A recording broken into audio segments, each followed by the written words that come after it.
سوال یہ ہے کہ شہادت کے بارے میں اسلام نے کیا احکام ہے اور شرائط کیا ہے اس میں، اس کی تفسیر کیا ہے؟ کیونکہ اکثر لوگ سیاسی میدان میں سیاسی لوگ مر جاتے ہیں تو ان کے رشتہ دار دوست ان کو شہید کہتے ہیں. کئی بادشاہ مرے ہیں، ان کے میں نام نہیں لیتا، بھتیجے نے مار دیا، بادشاہ کو بھی وہ شہید کہہ دیا.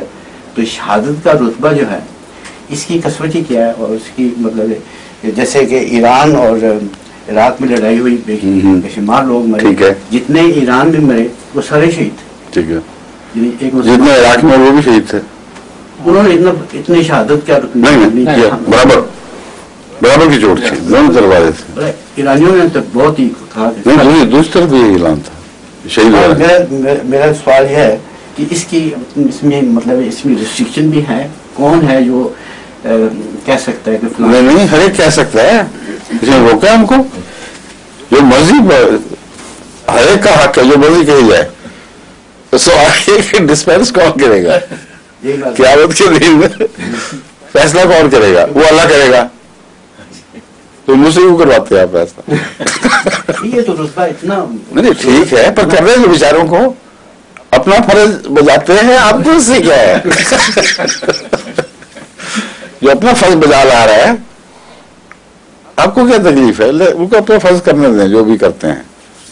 اس میں اسلام میں کوئی ریسٹرکشن نہیں کہ کوئی شخص، اسلام میں زبردستی کسی کو روکنے کا حق نہیں ہے کہ تو اپنے آپ کو شہید کو کہتا ہے.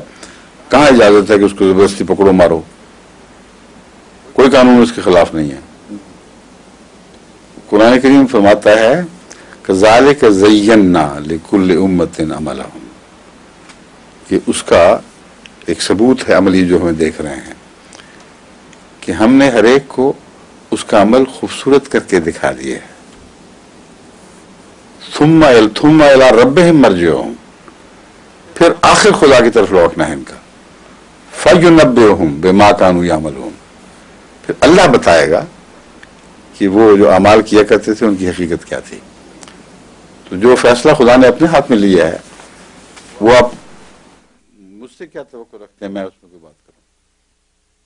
اور یہ جو مضمون ہے ہر ایک شہید کہہ رہا ہے، یہ تو قرآن نے پیشگوئی کی تھی پہلے ہی کہ ہر ایک اپنے عمل کا بجا لائے گا اپنے اپنی مرضی کے مطابق، اور اس کو اچھے دکھائی دے رہے ہوں گے اس وقت. وہ یہ مطلب نہیں ہے کہ وہ معذور ہوں گے، اس کا مطلب یہ ہے کہ ان کی فطرت میں کچھ ایسی کمزوری یا ٹیڑھا پن آ چکا ہوگا، انہوں نے اپنے اعمال کو بہت اچھا دیکھنا ہی دیکھنا ہے، کبھی کنفیس نہیں کریں گے کہ ان کی کمزوریاں ہیں.